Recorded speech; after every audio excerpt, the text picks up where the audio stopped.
कपीश श्रीवास्तव जी भी हमारे साथ हैं। कपीश जी नमस्कार, स्वागत है आपका। राजनीतिक विषय, क्योंकि लगातार प्रदर्शन जारी है, सुबह से हमें लग रहा था कि 3 तारीख का दिन काफी अहम होगा, हो सकता है कि कुछ उम्मीदें जगी, लेकिन आज भी अभी तक कोई भी अपडेट नजर नहीं आ रहा है। बातचीत का दौर लगातार जारी है, 7 घंटे से ज्यादा का वक्त हो गया है।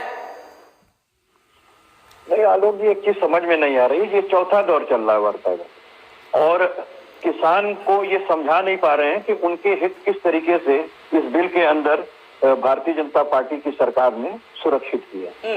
ये खाली ब्लेम इस बात का कर रहे हैं कि लोगों ने भड़का दिया है, विपक्षियों ने भड़का दिया है, ये किसान नहीं है, तो ये तमाम चीजें हैं। लेकिन हम ये कह रहे हैं कि जब आप उनके साथ वार्ता कर रहे हैं तो शायद वो किसान है तभी आप बात कर रहे हैं उनसे। दूसरी चीज, आप उनको एमएसपी दुगना करने की बात आप करते हैं। किसान तो एक ही बात कह रहा है ना, वो तो ये कह रहा है कि हमारा जो एमएसपी है उसको इस कानून के अंदर लिख दीजिए, और उनके जो छोटे छोटे ही संशोधन है बाकी, तो बाकी चीज ये सरकार क्यों नहीं करना चाहती है या क्यों नहीं समझा पा रही है, ये तो भारतीय जनता पार्टी जाने और इनकी आत्मा जाने। लेकिन जो कानून में संशोधन इन्होंने किया है, एसेंशियल कमोडिटीज एक्ट में किया, वो तो 1955 के कानून को इन्होंने क्षण भर में पलट करके 24 जो आवश्यक वस्तुएं थी, जीवन के लिए अपरिहार्य थी, गरीबों से जुड़ी हुई थी, उनको भी उन्होंने खुली लूट की छूट क्यों दे दी व्यापारियों को, और केवल 2 ही काल में ये भंडारण नहीं कर पाएंगे, या तो युद्धरत हो हमारा देश या आपदा काल से गुजर रहा। तो हम कह रहे हैं जब आप कॉन्ट्रैक्ट खेती को लेकर के आ रहे हैं, 86% हमारा किसान जो है वो सीमांत किसान है, लघु किसान है, उसके पास 2-4 एकड़ भी जमीन नहीं है, 2-4 बीघे की जमीनें हैं। तो आप बताइए वो कौन सा प्रोडक्शन ले जाकर के दिल्ली में बेचेगा, उत्तर प्रदेश का या बिहार वाला जाकर के बेचेगा? ये खाली कहने वाली बात है। जब आप कॉन्ट्रैक्ट खेती को लेके आ रहे हैं और एमएसपी लिखी नहीं होगी कानून में, तो उसका एग्जीक्यूशन की कार्रवाई वो कैसे करवाएगा कि हमको ये एमएसपी नहीं मिलता? मुझे लगता है कि जो अब चुनौतियां हैं वो सरकार के सामने भी नजर आ रही है, क्योंकि इस वजह से हम कह रहे हैं कि सरकार ने पहले तो इस आंदोलन को ही नहीं लिया। उन्होंने ये कहा कि ये तो विपक्षियों के द्वारा क्रिएट किए गए लोग हैं, ये राजनीतिक दलों के लोग हैं। किसी ने ये भी कह दिया कि ये खालिस्तान की मांग करने वाले लोग हैं, ये पाकिस्तान के सपोर्ट करने वाले लोग हैं। लेकिन चक्कर ये, जब आप किसी के आंदोलन को सिरे से खारिज करेंगे और जब आप ये कहेंगे कि हम 4 वार्ता कर लिए और केवल तीसरी वार्ता जब आप चौथी के लिए किए, तो आपने उसमें कहा कि आप कम लोग बनकर के एक समिति बना के आइए, हम उनसे बात करेंगे। अगर आप सरकार लगातार प्रयास कर रही है, दिलीप जी सवाल ये कि आखिर क्यों फिर सरकार किसानों को मैं आपको सीधे चैलेंज करता हूँ कि अगर क्या कुएं में अगर, लेकिन आप उस कानून के बाद फिर के बात आ रही कि, तो सवाल मेरा आपसे भी मैं पूछ रहा हूं इस बार कि क्या विपक्ष भी आंदोलन की आड़ में सियासी फायदा ढूंढ रहा है? ऐसा है क्या? और नहीं है तो भी बता दीजिए। हमें एक बात बता दीजिए, राजनीतिक दल सियासत नहीं करेंगे तो और करेंगे क्या? क्या भारतीय जनता पार्टी जब विपक्ष में थी तो वो सियासत नहीं करती थी तो क्या करती थी? योगी जी तो योग भोग कर रहे हैं, आप सोचिए कि सियासत नहीं कर रहे हैं तो वो क्या कर रहे हैं? वो सीधी सी बात कर रहे हैं, क्यों सियासत का मुद्दा हमारे हाथ में आप देना चाहते हैं? हम तो ले भी नहीं रहे, ना हम वहां पर प्रेजेंट हैं, क्योंकि हमें मालूम है कि ये काउंटर लगवा देंगे कि सपा यहाँ काउंटर लगाई, कांग्रेस वहां लगाई, रालोद वहां लगाई और फलाने वहां लगाए।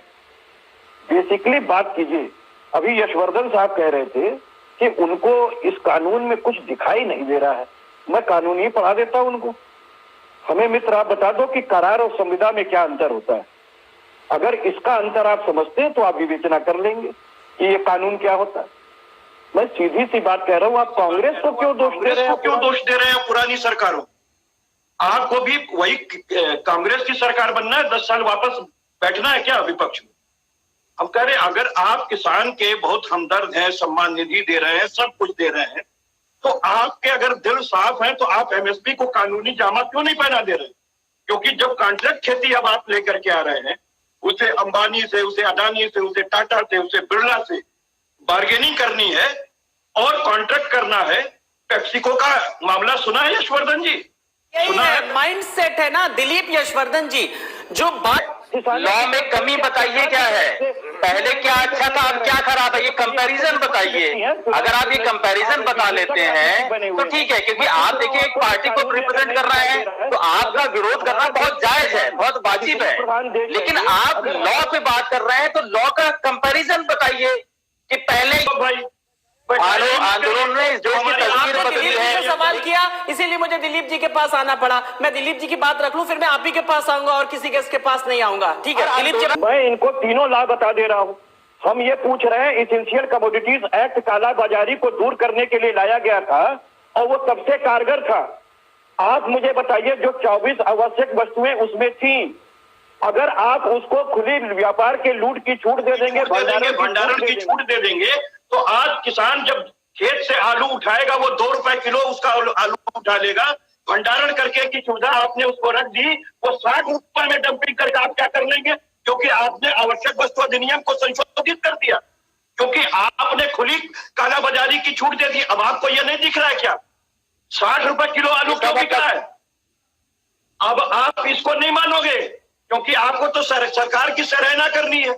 मैं तो सीधे पूछ रहा हूँ। अच्छा, पहले प्याज क्यों महंगा होता था? पूछ रहा हूँ कबीर जी, पहले प्याज क्यों महंगा होता था? प्याज से बड़ी राजनीति हुई है इस देश में। तब तो ये कानून नहीं था, तब ये कानून नहीं था, तब प्याज क्यों महंगा होता था? बताइए। कानूनी जमा के वो कैसे बार्गेन मैं करेगा? ये कहना चाहूंगा, आपने जो पेचीदगी बताई है और यही इस बिल को लेकर के पहले कुछ पॉजिटिव चीजें भी किसानों तक पहुंचा देते। इस पर माथापच्ची करने के बाद और स्वामीनाथन आयोग के रिपोर्ट को देखते हुए उस प्रावधान को इस कानून में समेटा है, जिससे कि हमारे किसानों की आर्थिक स्थिति बेहतर हो और किसानों में सुरक्षा की भावना हो।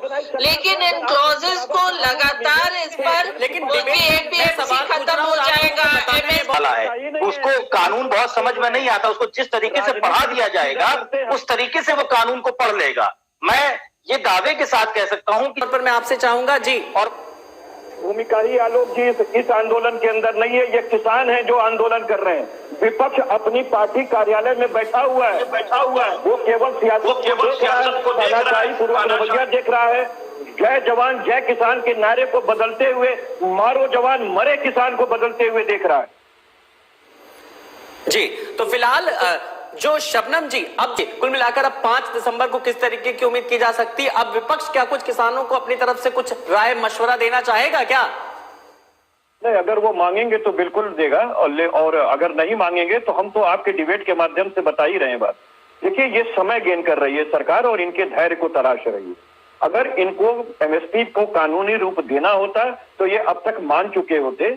और आगे देखिए कि ये इनके अंदर के दिल के अंदर इन्होंने क्या बात रखी है सरकार ने, क्योंकि किसान को अगर एमएसपी, हमें लगता है कि एमएसपी दे दिया जाए तो बहुत से हितों की सुरक्षा, चाहे वो कारपोरेट खेती की हो, चाहे वो भंडारण की हो, और चाहे जो ये आपका कोल्ड स्टोरेज बना करके और रखने वाली बात है, वो बहुत सी चीजें उस पर बार्गेन की जा सकती है। लेकिन हमें नहीं लगता ये समय सरकार गेन कर रही है इनके आंदोलन को तोड़ने के लिए और अर्धसैनिक बलों की को इकट्ठा कर रही है।